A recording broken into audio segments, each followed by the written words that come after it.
LM sakit kepala, kemudian diantar ke puskesmas. Nah, dari situ salah satu puskesmas di Jakarta. Dari situ dia itu dari pengakuan untuk sementara dari pengakuan tidak tertulis nih. Jadi masih di keterangan masih diambil. Jadi dia didampingi, kemudian dia izin ke toilet. Nah, dari situ dia keluar. Kemudian dari situ juga dari rumah aman sudah berkabar atau memberikan informasi bahwa LM di situ sudah tidak ada. Ya. Saya melerai dia karena menghina istri saya, dan kami udah capek dihina. Dia pukullah saya, maka berdarah, dan itu di depan Ibu Kanit, dan itu di depan penyidik, dan itu di depan wartawan, dan ada rekaman yang lengkap. Saya buat LP, buat visual. Lanjut terkait masalah Loli dengan Nikita Mirzani. Kalau kemarin itu saya sudah memprediksi bahwa kasusnya Loli yang kabur itu tidak penculikan. Dan dari pihak kepolisian juga sudah menjelaskan bahwa Loli kala itu malam itu ada penyakit migrenya kumat, kemudian dilarikan ke puskesmas. Dan di puskesmas dia minta izin ke toilet yang pada akhirnya kabur. Nah, jadi dia sendiri yang mengaburkan diri. Cuman di sini apakah itu sudah direncanakan dengan seseorang atau belum, itu yang perlu diselidiki. Kemudian dugaan penganiayaan dan pengeroyokan yang dilaporkan Nikita Mirzani pada Rasman Nasution dan AS. Di sini juga tidak ada di dalam prediksi saya kala itu hasilnya tidak ada pengeroyokan dan penganiayaan. Nah, malah di sini yang laporannya Rasman pada Nikita Mirzani dugaan penganiayaan yang dilakukan Nikita Mirzani, kartunya itu ada semangat, ada pelampiasan, juga ada jangan salah terima dulu. Dua kartu semangat dan ada pelampiasan, ini berarti ada emosi yang tergugah di Nikita Mirzani kemudian dia melampiaskan. Nah, saat itu saya belum mengetahui adanya berita bahwa Rasman ditonjok oleh Nikita Mirzani di depan pihak kepolisian. Nah, Nikita Mirzani ini menggali lubang kubur sendiri kalau begini ya. Di depan pihak kepolisian dia menonjok Rasman, kemudian Rasman melaporkan Nikita Mirzani terkait dengan penganiayaan. Dan tentunya ada banyak saksi di sini, termasuk dari pihak kepolisian yang ada di saat itu berada di antara Rasman dan Nikita Mirzani. Nah, mari kita prediksi di sini bagaimanakah nasib Nikita Mirzani dalam hal penonjokan yang sudah dilakukan Rasman ini, karena sangat-sangat rawan loh ya Nikita Mirzani nonjok Rasman di hadapan pihak kepolisian. Bagaimanakah nasib Nikita Mirzani di sini terkait dari penonjokan Rasman, penonjokan dia kepada Rasman ya. Ada simbol introspeksi diri yang mana di atas kepalanya ada pedang 4. Jadi ya harus kalau salah ya mengakui salah, walaupun sebenarnya emosi dia terpancing perihal masalah Loli ini. Tapi di sini bagaimanapun juga nonjok itu juga nggak baik, nggak dibenarkan di sini. Makanya harus introspeksi diri, harus bisa meredam emosi walaupun lagi marah, lagi bergejolak dan lain sebagainya.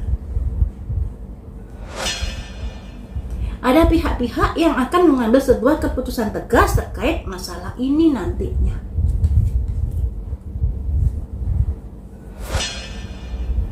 Walaupun di sini nih kita tetap berjuang untuk bisa lepas dari jeratan hukum, ya.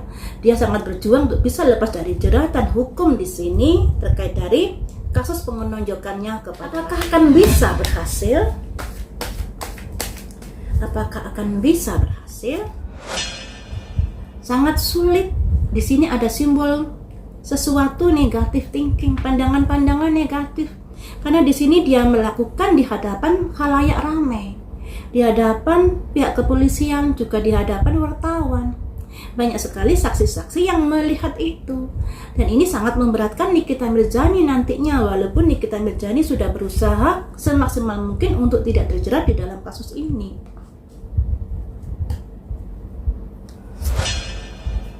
Tapi di sini tetap ada ada yang membela Nikita Mirzani, tetap ada yang mensupport Nikita Mirzani, walaupun Nikita Mirzani sudah menonjok Rasman. Ada simbol 9 cangkir. Dukungan pada Nikita Mirzani tetap ada, tetap besar loh ya dukungannya pada Nikita Mirzani, walaupun dia sudah nonjok Rasman di hadapan pihak kepolisian.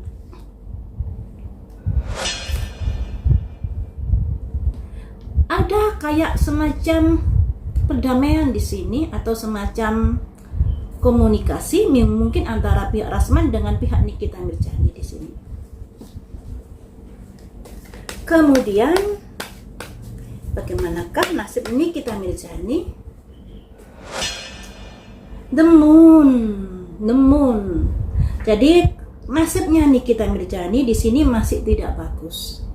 Jadi bisa dibilang kondisinya nggak bagusnya 75%, karena memang sudah terbukti dia nonjok, sudah divisum, juga sudah ada saksi-saksi, malah saksinya pihak kepolisian juga.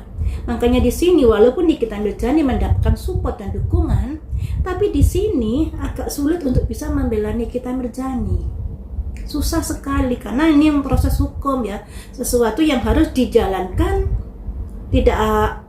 tidak melihat apakah Nikita Mirzani memiliki dukungan dari netizen yang begitu banyak atau dukungan dari orang lain, tapi apa yang sudah dilakukan ini bisa membuat dia menjadi terpuruk di sini. Ada temuan rahasia-rahasia, kecemasan-kecemasan yang bisa dialami Nikita Mirzani. Satu kartu lagi.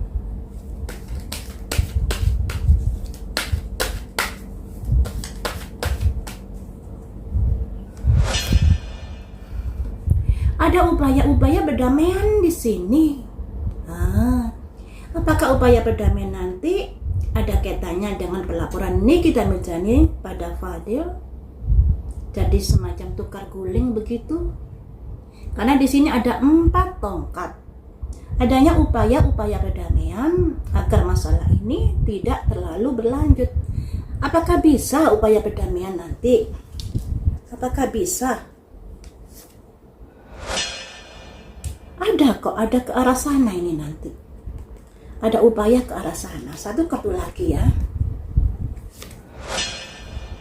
Disegerakan upaya-upaya itu. Jadi ada semacam tindakan cepat untuk bisa adanya apa ya, agar Nikita Mirzani tidak terjerat hukum seperti itu. Dari ke-9 kartu ini bisa dibilang memang Nikita Mirzani bersalah di sini.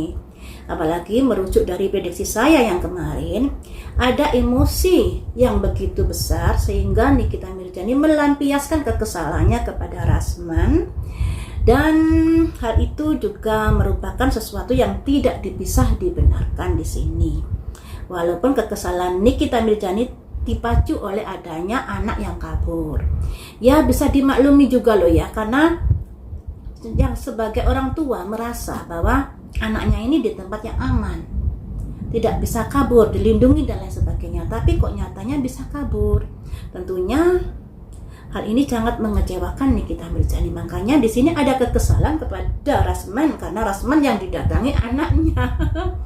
Juga ada dugaan dari Nikita Mirzani bahwa Rasman sudah melakukan penculikan pada Laura Mirzani. Itulah kekesalannya yang kemudian dilampiaskan dengan menonjok kepala Rasman.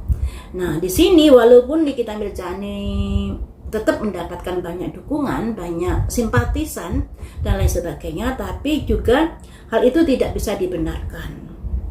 Hal itu juga merupakan sisi terlemah dari Nikita Mirzani, di mana dia tidak bisa mengendalikan emosinya yang pada akhirnya membuat masalah ini menjadi rumit juga. Karena ternyata dari pihak Nikita Mirzani, karena adanya masalah-masalah itu, ada upaya-upaya untuk melakukan perdamaian di sini. Dan ini upaya perdamaian itu disegerakan di sini. Nah, apakah ini nanti akan adanya tukar guling? Jadi Rasman mencabut laporan Nikita Mirzani, kemudian Nikita Mirzani mencabut laporan dari Fadil. Apakah bisa begitu? Saya sendiri kurang paham ya, apakah ini laporan bisa dicabut atau tidak. Karena yang saya tahu, ada laporan yang bisa dicabut, dimediasi, tapi ada laporan yang tidak bisa dicabut sekalipun sudah saling memaafkan, tapi laporannya jalan terus. Ada yang seperti itu soalnya. Mari kita lihat di sini, apakah jalan perdamaian nanti ini bisa terjalin sehingga Nikita Mirzani terlepas dari jerat hukum terkait dari penonjokannya kepada Rasman.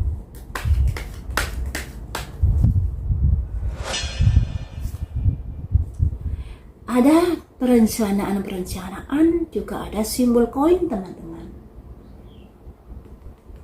Ada perencanaan, juga ada simbol koin, juga ada simbol buku-buku, yang artinya adanya upaya-upaya untuk melakukan perdamaian. Juga ada kaitannya dengan koin di sini.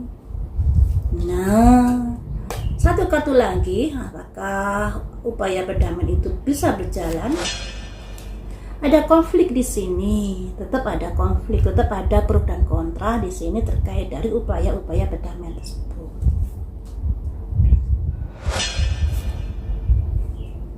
Raja koin di sini. Oh, jadi ini nanti juga ada permainan uang. Ada permainan uang di sini nanti.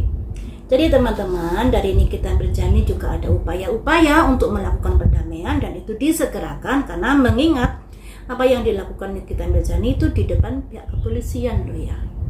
Saksinya dari pihak kepolisian juga sangat-sangat membangunkan Nikita Mirzani ini, dan pada akhirnya itu menyulitkan dari kekuatannya sendiri.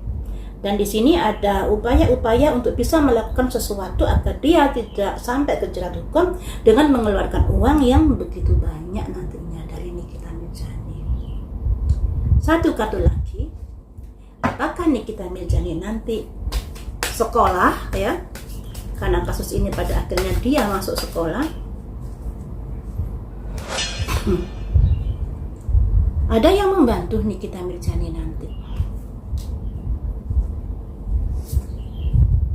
Walaupun di sini juga ada orang-orang yang menghujat nantinya terkait dari apa yang udah terjadi. Tapi di sini juga ada pihak-pihak yang menghendaki Nikita Mirzani masuk sekolah. Ada pihak-pihak yang tidak diketahui atau pihak-pihak yang lainnya yang kayak ada gerakan di bawah tanah yang menginginkan Nikita Mirzani masuk sekolah, masuk penjara seperti itu. Cuman di sini kartunya Nikita Mirzani masih dibilang 65% yang jelek. Jadi masih ada upaya-upaya untuk bisa menyelamatkan diri dari penjara, dari putusan penjara itu tadi. Tapi Nikita Mirzani akan mengeluarkan duit banyak untuk upaya-upaya itu. Karena di sini ternyata ada gerakan di bawah tanah yang berusaha untuk menenggelamkan Nikita Mirzani atau agar Nikita Mirzani bisa sekolah. Aduh, Nikita Mirzani kurang hati-hati sih ya. Tapi di sini prediksinya masih 65%, ya masih 65%. Dan Nikita Mirzani sudah terlihat pergerakannya untuk bisa meloloskan diri dari jerat hukum di situ. Walaupun dari pihak lain, mungkin musuh-musuh Nikita Mirzani masih berusaha untuk bisa menenggelamkan Nikita Mirzani di kasus ini. Bukan dari Rasmannya di sini, tapi dari pihak lain, karena tadi kan ada simbol mana tadi? Simbol pedang 7 ya. Ada simbol